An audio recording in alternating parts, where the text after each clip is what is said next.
Why do we walk on eggshells around narcissists? How did these dynamics begin, and what impact does it have on us long term? This question came to me as I was driving today, listening to Spare on Audible. Listening to Harry talk about his relationship with Meghan probably sounds really familiar to most of us. In no way am I taking away any responsibility from the horrible actions that Harry has done to his family, his friends, and the world. If these questions sound interesting to you, stick around. But before we begin, here's the intro. Welcome to Revealing the Narc. Join me as I highlight narcissistic traits in celebrities and public figures. Everything here is in my opinion and not professional advice. If you enjoy the analysis, please like and subscribe. I want to start by reading the passage in Spare that got my attention. The passage I will read to you is in chapter 23, and it is occurring around December 2016. At this point, Harry and Meghan have allegedly been together for about 6 months, assuming that they met in July of 2016, with their relationship being revealed to the press at the end of October 2016. They were preparing dinner and settling in for a quiet night in Nottingham Cottage. The passage begins. Maybe the wine went to my head. Maybe the weeks of battling the press had worn me down.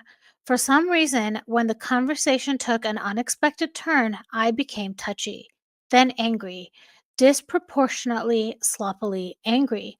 Meg said something I took the wrong way. It was partly a cultural difference, partly a language barrier, but I was also just oversensitive that night. I thought, why is she having a go at me?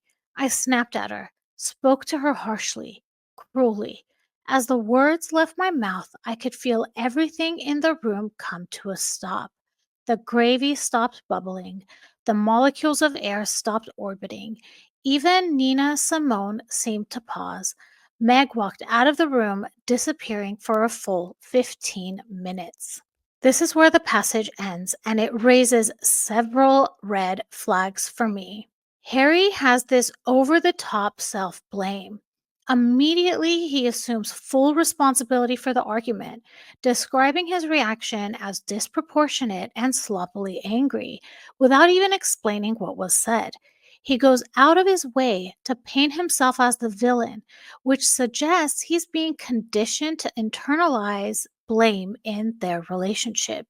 This could indicate a dynamic where one person's emotions, meaning Megan's, are prioritized, while the other, Harry's, is made to feel solely responsible for any conflict. An example of this could be a partner who always says it's my fault. Imagine you're in a relationship where every time there's a disagreement, one person always takes all the blame, even for the things that weren't their fault. They say things like, I'm the worst, you deserve better, I ruin everything, but never hold their partner accountable. This can be a sign of emotional conditioning, where they've learned that it's safer to blame themselves than to upset their partner. It's very interesting to look at it this way. And I'm immediately having memories come back to me where I would be talking to my best friend about my marriage, and I was married to a narcissist. And my best friend would say, why are you taking the blame for everything? There has to be other things that are bigger here. Like anyone that was on the outside could see that there was much more to the story than what I was explaining. Another thing I see in this passage is that there's this walking on eggshells effect. He mentions that there's a cultural difference and a language barrier as reasons for the misunderstanding, which could be seen as minimizing his own feelings. If someone constantly finds themselves explaining away their reactions, they may be unconsciously trying to avoid upsetting their partner. This is classic walking on eggshells behavior. An example of this could be the friend who overthinks every text. You have a friend who constantly rewrites texts before sending them to their partner, afraid they'll say the wrong thing. They say things like, I don't want to make them mad, I don't know how they'll react, or I just want to keep the peace. If someone is constantly filtering their thoughts to avoid conflict, it's a sign they're walking on eggshells. In this passage, we also see an over dramatization of Megan's reaction. Harry describes Megan leaving the room for 15 minutes as if her silence is a form of punishment. He depicts the environment in a surreal way. The gravy stopped bubbling, the molecules of air stopped orbiting. Even Nina Simone seemed to pause, which makes it seem like Megan's reactions control the entire atmosphere. This suggests a power imbalance where her emotions dictate the entire mood of the space, reinforcing a dynamic where he fears upsetting her. A real life example of this could be the family member who always ruins the vibe. So everyone will be having a great time at a family gathering until one person suddenly gets upset. The whole room goes silent, the fun stops, and people scramble to fix their mood. If someone's negative emotions always dictate the atmosphere, they might be subtly controlling others by making them responsible for their feelings. In this passage from Spare, there's the implication that conflict is unacceptable. In healthy relationships, misunderstandings or even minor arguments don't usually result in one partner storming out for 15 minutes. Megan's response, leaving the room rather than engaging in discussion, suggests emotional withdrawal, which can be a form of manipulation or control. If Harry's instinct was to immediately feel guilt rather than frustration, it could indicate that Megan set a precedent where any disagreement results in emotional distancing or punishment. An example of this is the partner who uses the silent treatment. You and your partner have a disagreement, and instead of talking it out, they storm off and disappear for hours or days. They won't answer calls or texts, and you're left panicking about what you did wrong. This is emotional withdrawal, and it's a form of control where one person punishes the other by making them feel abandoned. There's also this lack of context in this passage. What did Megan say? The passage never tells us what Megan said that triggered Harry's reaction. If his anger was truly disproportionate, he'd likely specify the trigger to highlight his own overreaction. The absence of that detail makes it seem like he might be downplaying Megan's role in the conflict. This omission could indicate a subconscious habit of protecting her from criticism, which is common in relationships where one partner dominates emotionally. So, an example of this could be the story that just feels incomplete. A friend tells you about a fight they had with their partner, but their version sounds too one sided. They only talk about how they reacted poorly, but never mention what their partner did. You ask, but what did they say to you? And they get vague or they avoid the question. This could mean they've been conditioned to protect their partner from criticism, even when they were actually in the right. Harry's response also shows us that there's this pattern of seeking Megan's approval. Throughout Spare, Harry repeatedly frames himself as needing Megan's validation, often feeling that he has to prove himself. If someone consistently feels like they're the one at fault while their partner's behavior is beyond reproach, it can be a hallmark of emotional manipulation. An example of this could be the coworker who won't make a decision without their partner. You're at lunch with a coworker and they won't order food without texting their partner first. They hesitate before making small choices, saying things like, "Let me check with them first," or "I don't know if they'd be okay with that." If someone needs constant approval for even minor decisions, they might be in a controlling relationship where they don't feel free to act on their own. I also see that Harry has emotional dependency on Meghan and Meghan exerts control. Meghan leaving the room forces Harry to reflect, stew in guilt, and ultimately work to win her back. If this is a repeated pattern in their relationship, it could be a method of control where Harry is conditioned to fear upsetting Meghan and therefore adjusts his behavior to avoid future conflict. An example of this is the friend who disappears in a new relationship. A friend starts dating someone new, and suddenly they stop hanging out. When you finally talk, they say things like, "They don't really like me going out without them," or "They just need me to be there for them all the time." Over time, they have fewer outside relationships, making them completely dependent on their partner for emotional and social support. How does a narcissist establish this dynamic, and how could Megan have achieved this before even meeting Harry? And I say that this dynamic was achieved before meeting Harry based on an analysis I did of Harry's description of their first date. I will link you to that video in the description box. So, how does this happen? There's a combination of psychological tactics that create idealization, dependency, and emotional investment. In Harry and Meghan's case, based on what we know from Spare and public narratives, it seems like Megan may have set the stage for control before they even had their first date. Here's how a narcissist typically does this and how Megan may have applied these strategies. There could be the creation of a fantasy before meeting, and this is like love bombing from afar. A narcissist will build a fantasy version of themselves through carefully curated text, phone calls, and messages. They mirror the other person's interests, values, and dreams, making them think they found their soulmate. They love bomb through words before even meeting, showering their target with attention, compliments, and deep emotional conversation. So, how could Megan have done this? Harry admitted in Spare that he was already enamored with Meghan before their first date. He felt lucky that she was even interested in him, giving Meghan the upper hand before they even met. Meghan, as an actress, knew how to present herself as the dream woman: kind, philanthropic, adventurous, and worldly. By the time they met, Harry was already emotionally invested in a version of Meghan that she had curated for him. The second is establishing control through exclusivity and rarity. So, narcissists will create an illusion of scarcity, making their attention feel rare and valuable.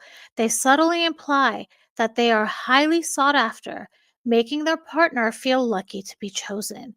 They set up emotional tests to see how hard their target will work to keep their attention. Megan reportedly told Harry that she had very little time but could squeeze him in for a drink for their first date. This put her in a position of power, making him chase her. By playing hard to get while still keeping communication intense, she made sure Harry felt like he had to prove himself to win her over. In Spare, Harry admits he was nervous and eager to impress her, showing that he already felt she was above him in status and desirability. Another thing narcissists might do is encourage emotional oversharing early on. They might push for deep personal conversations very early, asking about childhood wounds, insecurities, and past relationships. They mirror those emotions, making the target feel like they have a profound connection. The more the target reveals, the more power the narcissist has. In my opinion, Meghan and Harry's first dates were deeply emotional rather than just casual fun. In Spare, Harry admits he opened up to her very quickly about his trauma, including his mother's passing. This made Harry feel like Meghan understood him in a way no one else did, creating rapid emotional dependency. Once he felt safe being vulnerable with her, he likely became afraid of losing that connection. Narcissists also set this expectation of us against the world. They try to introduce an enemy early on, making their target feel like only the narcissist truly understands them. They frame outside relationships as threats to their bond. They use language like, no one else gets me the way you do, or it's you and me against the world. In my opinion, Megan did this early on, and we saw it all over the tabloids. Very early on, Megan was making it seem like the press was the enemy. And at the same time, Megan quickly positioned herself as Harry's protector against the media and even his own family. She subtly reinforced the idea that only she could understand him, not his brother William, not his father King Charles, and not his old friends. By isolating him emotionally from the beginning, she created a dynamic where he had to rely on her for validation and emotional security. Narcissists will also test boundaries and shape behavior. They test small boundaries early to see how much control they can gain. They create situations where their target has to prove their loyalty. They also react strongly to criticism, making their target fear upsetting them. In Spare, Harry describes how he felt the need to impress Meghan from the start. He also started changing his behaviors, adjusting his communication style, values, and even relationships to align with her preferences. Small tests, like seeing how he reacted when she walked out during their first fight, may have been early conditioning to ensure he would always apologize and try harder in the future. In these types of relationships, there's also emotional highs and emotional lows that are created by the narcissist. They alternate between intense love and emotional withdrawal to create a cycle of addiction. When they give love, it feels euphoric. When they withdraw, the target panics and works harder to win back their affection. This reinforces the idea that their love is conditional and must be earned. Harry describes feeling nervous, unsure, and desperate to make her happy early in their relationship. He recalls moments of emotional distance, like when Megan walked out of the room for 15 minutes during their first big fight, testing how he would react. By the time Megan and Harry physically met, she had already positioned herself as his dream woman through careful self presentation, as a rare and sought after prize through exclusivity and control, as the only one who truly understands him through emotional bonding, as his protector against the world through isolation tactics, and as the person he must work hard to keep happy through boundary tests.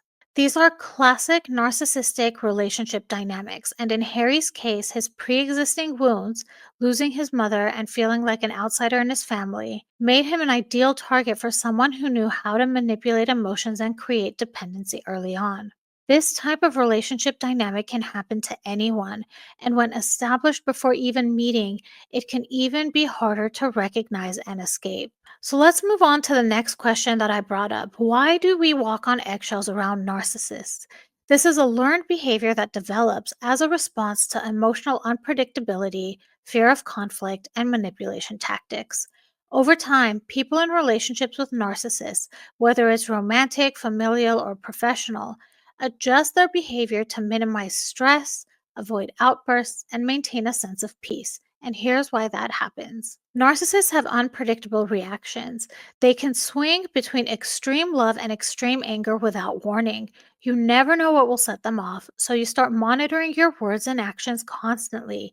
Even small, neutral comments can be misinterpreted as a criticism or disrespect, leading to an emotional explosion. An example of this could be that you casually mention that you liked a different brand of coffee, and suddenly the narcissist accuses you of insulting their taste and starts a fight over it. Narcissists use guilt and shame to control. They make you feel like you're always at fault, even when you haven't done anything wrong.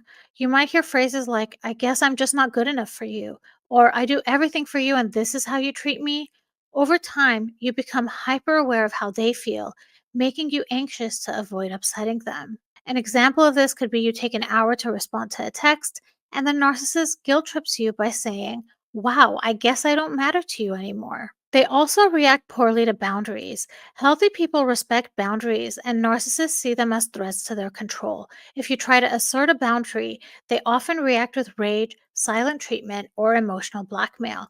To avoid their extreme reactions, you stop exerting yourself altogether. In fact, one of the best ways that I test out if I'm dealing with a narcissist is by saying no to a very small request. There are three responses to that request. The first is they respect the no and the relationship moves on as normal. The second is they withdraw.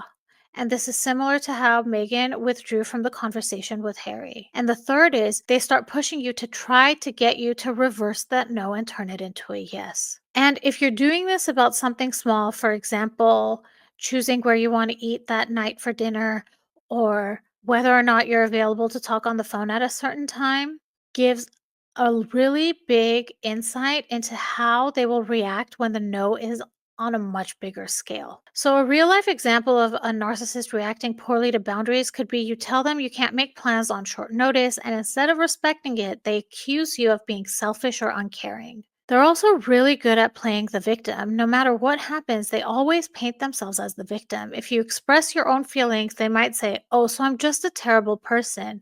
Or, I guess you just want to hurt me. To avoid these manipulative guilt trips, you start suppressing your own needs. For example, you gently say you didn't like how they spoke to you, and suddenly they're crying and making you feel like you're the one that hurt them. Silent treatment is also often used as punishment. If you upset them, they might withdraw affection, ignore you, or go cold for hours or days. This teaches you that disagreeing with them leads to emotional abandonment. Eventually, You stop voicing concerns because the silent treatment is too painful. An example of this is when you express disappointment about something minor and instead of discussing it, they ghost you for a full day, making you feel like you've done something wrong. Narcissists also gaslight you into doubting yourself, rewriting reality, and making you feel like you're overreacting, misremembering, or being too sensitive. You start second guessing yourself, thinking, maybe I'm the problem. Instead of trusting your instincts, you become dependent on their version of events. For example, you recall them saying something hurtful, but they deny it completely, saying, that never happened. You always twist my words. Narcissists make you responsible for their emotions. You start believing that it's your job to keep them happy, calm, and satisfied. If they're in a bad mood, you feel like it's your fault. Over time, you prioritize their emotions over your own needs and well being. An example of this is could be they're upset over something unrelated to you, but you feel guilty and responsible for fixing their mood. They never apologize, so you overcompensate. In a healthy relationship, both people take responsibility for mistakes.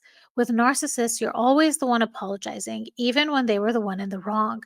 Instead of expecting an apology, you learn to fix things yourself to keep the peace. An example of this is they snap at you for no reason, but instead of apologizing, you find yourself apologizing to them for making them feel upset. Narcissists love drama and they create chaos. They thrive on it, actually. It gives them attention and control.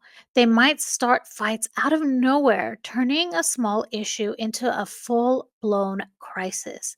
To avoid the drama, you constantly try to keep things calm, even if it means sacrificing your own needs. An example of this is something like you bring up something simple like asking them to help with chores, and suddenly they're screaming about how unappreciated they are. They're also really good at keeping you hooked with small moments of kindness. Every so often, they love bomb you, suddenly acting sweet, apologetic, or affectionate. These short bursts of kindness make you think maybe they're not so bad. This reinforces the cycle. You endure the bad moments because you're hoping for another good one.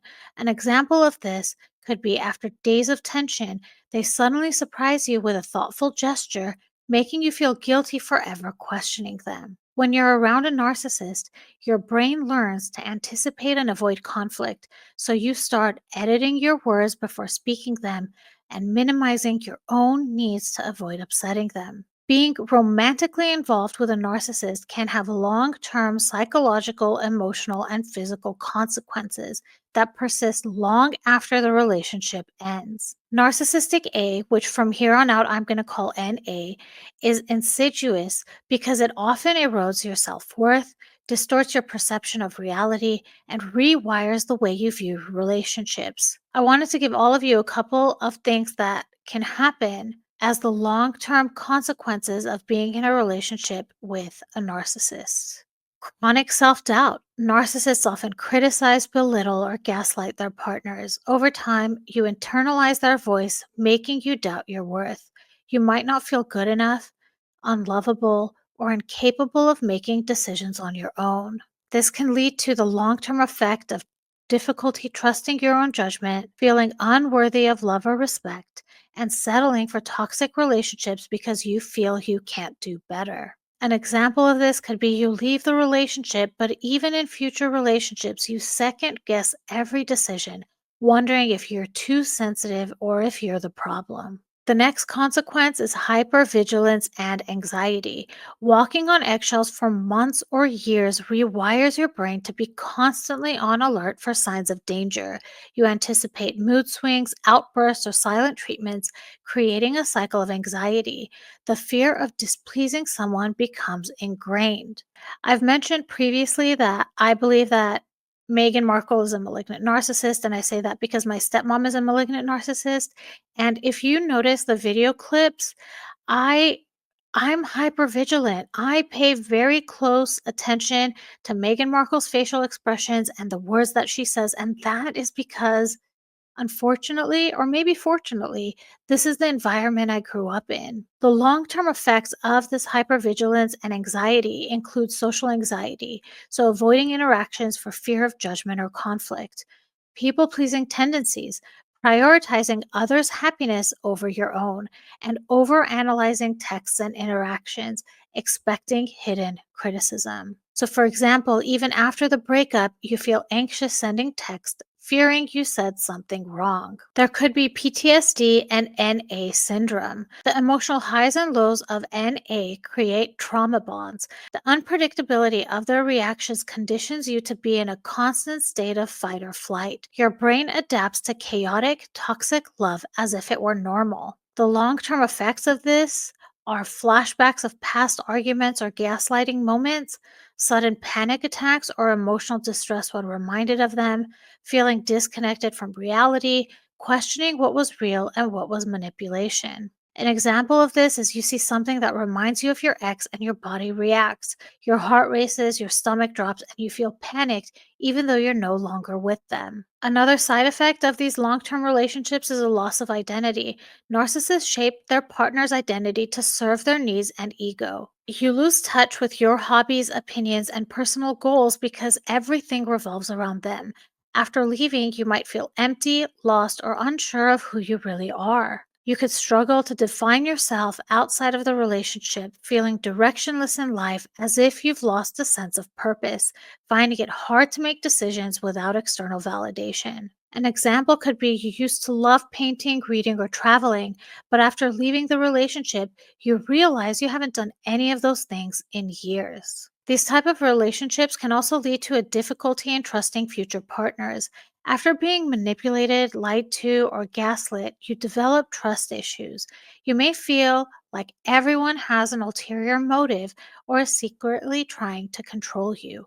Even in a healthy relationship, you might expect betrayal or manipulation. Long term effects of this could be struggling to fully open up to new partners, overanalyzing everything they say or do, looking for hidden agendas, and pushing away good people out of fear they will turn out like your ex. For example, a new partner expresses affection, but instead of enjoying it, you think, what do they really want from me? Following this type of relationship, there could also be an attraction to toxic or narcissistic partners.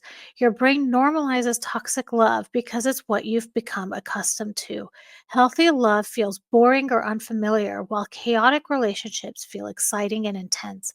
Without realizing it, you seek out partners with similar traits to your narcissistic ex. This could lead to repeating toxic relationship patterns, confusing drama and intensity with real love, and feeling disconnected in stable, healthy relationships. An example of this could be a kind, stable person enters your life, but you feel no spark because they don't trigger the emotional roller coaster you're used to. Being in a long term relationship with a narcissist could also lead to financial and career setbacks. Many narcissists sabotage their partner's success out of jealousy or control. You may have been financially dependent on them or discouraged from pursuing career growth. After leaving, you may feel financially insecure or professionally behind. The long term effects of this could be struggling to regain financial independence, a lack of confidence in career choices due to past discouragement, and feeling behind in life compared to others who have had healthy relationships. An example of this is you realize you didn't pursue a promotion or a passion because your ex made you feel like you weren't capable or deserving. You could end up also having a fear of conflict and asserting boundaries. Narcissists punish you for standing up for yourself, making you avoid conflict at all costs. You learn that asserting your needs leads to fights, guilt tripping, or silent treatment. Even after leaving, you struggle to set boundaries with others. Long term effects of this could be letting people walk all over you to avoid confrontation. You may feel guilty for saying no, and you struggle to advocate for your own needs in relationships, work, and family. So, an example of this could be someone asks for a favor that you don't want to do, but instead of saying no, you say yes because it feels safer than risking conflict. And finally, you could struggle to feel normal again. NA rewires your brain to associate love with pain, confusion, and instability. Even after leaving, you don't know what a normal, healthy relationship feels like. The absence of drama may feel unsettling rather than peaceful. This can lead to feeling restless or uneasy in calm, stable situations, seeking distractions such as work, social media, or new relationships to avoid dealing with these emotions, and a lingering sense that you're not the same person you were before. An example of this could be you enter a new relationship that's healthy, but you miss the intensity of the toxic one, even though you know it was harmful. The effects of being romantically involved with a narcissist can be long lasting, but healing is possible with therapy, with rebuilding self worth and identity, with practicing setting boundaries and trusting your instincts again, and surrounding yourself with healthy relationships. If you've experienced NA, remember, you are not broken. You were manipulated, but you can reclaim your strength, your happiness, and your future. One of the things I'm really interested in is this aspect of trusting your instincts again after being involved with a narcissist. I've even toyed with the idea of writing a book about this topic, and I just think that it's so important to be able to trust your instincts again because after you've been gaslit for so long, you don't trust your perception of what's happening. One of the most interesting things to me is that the same neurotransmitters that are in your brain are also in your gut. And a lot of times when we feel something is off, we feel it in our gut. Scientists even say that the gut is like the second brain. So, this is just a topic that I would love to look into and dissect and just understand what these neurotransmitters are doing in your gut. How do those feelings occur?